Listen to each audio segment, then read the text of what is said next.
Skullgirls Online Battles, Episode 100. 100 subscriber special. Why Skullgirls should be the bar for fighting games.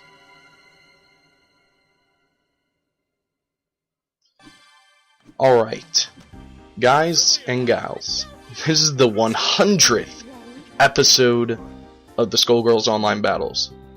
I'm actually kind of surprised because right when I did episode 99, we hit 100 subscribers. Well, actually 102, but 100 subscribers.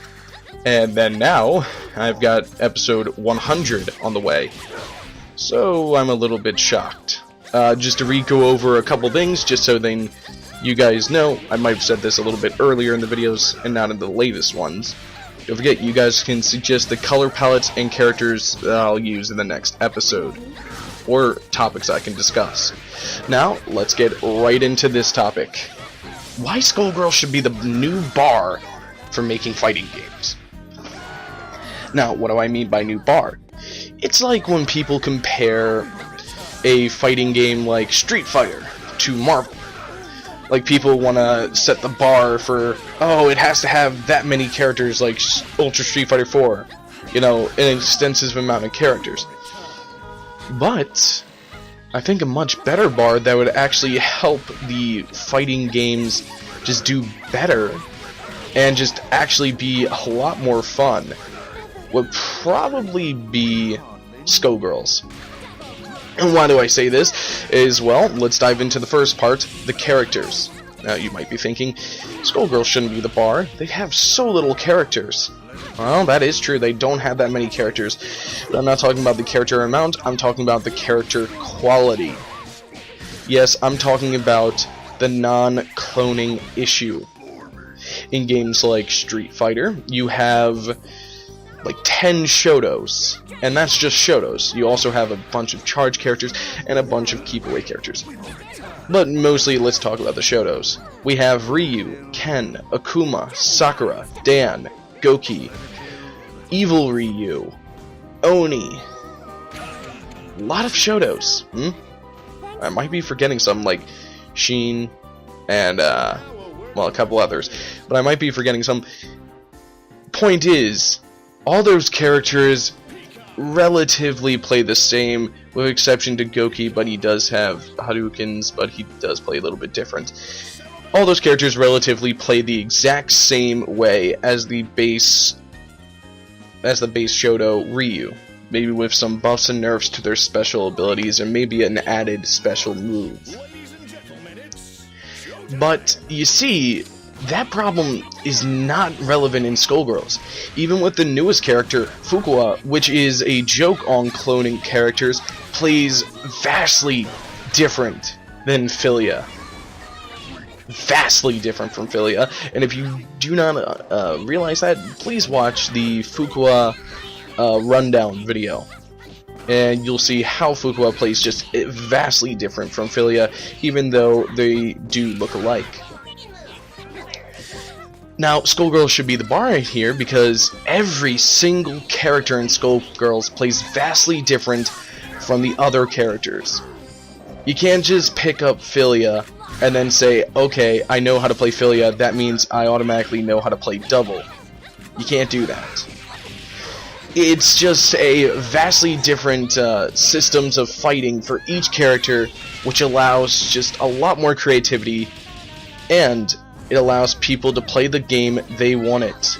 There isn't a section of a game where it's just like, ah man, everybody plays the same as Ryu, but I don't like playing as Ryu.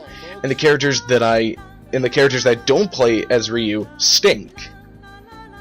There's nothing like that. Every single character in Skullgirls is extremely well balanced because of their picking of the team size.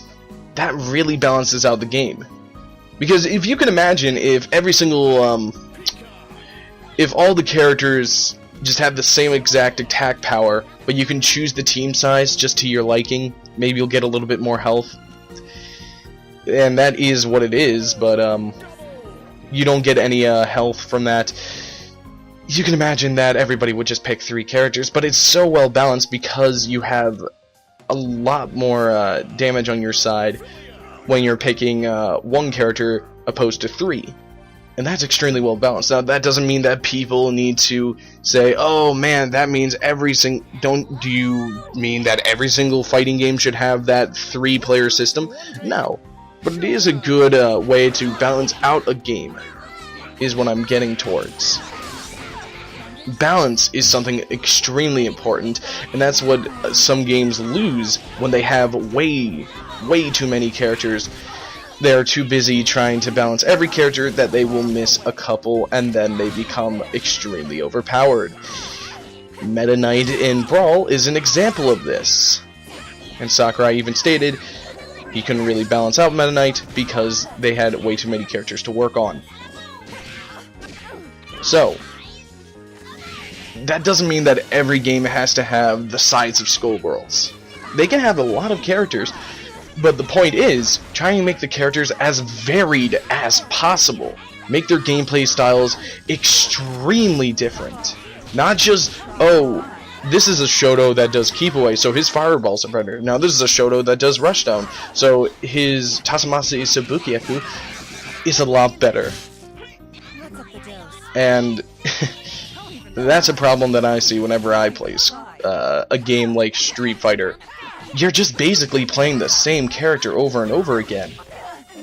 But in a game like Skullgirls, you're not playing the same character again and again and again. There's so much creativity because not everybody likes playing a rushdown character. Not everybody likes playing a reset character like Valentine.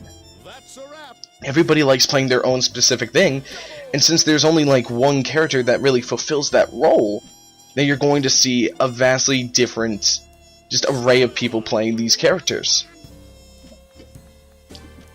Now, Skullgirls is definitely should be set the bar of the online capability. Setting the frame delay is an amazing thing that helps you just not have any lag at all, or little to no lag. Now, does the game lag sometimes? Yes. Like every game does. But does it lag a lot less than when I played Marvel 3?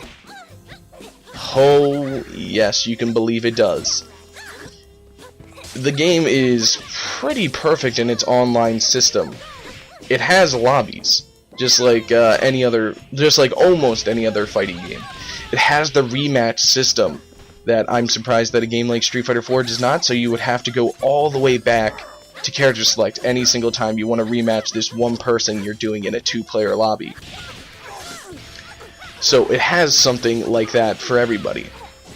And then it has something that every fighting game should definitely just adapt: the all-play lobby feature.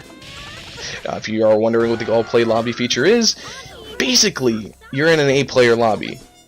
So, let's say you're in an 8-player lobby right now, and you don't really want to wait to, get all the way back up at the top, like every other fighting game lobby is. Well, with the all-play feature, everybody in that 8-player lobby is matched up with somebody else, so then you can all fight each other at the same exact time.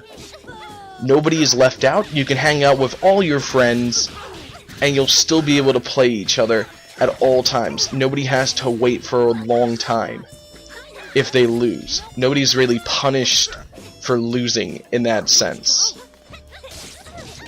Now let's get on to the rank matches. I've already talked this in the, I believe, Ranks Can We Trust Them episode. Well, let's get on to that because it should be adapted. Fighting games should not keep track of losses in the rank match system. It encourages rage quitting and it encourages just a terrible online community. If you don't see a loss even though you lost, it doesn't feel like you lost. If you win and you see a win, it really feels like you win. It's a very simple system right there. Well guys, that's it for today. I'll see you in the next episode. Thanks for watching.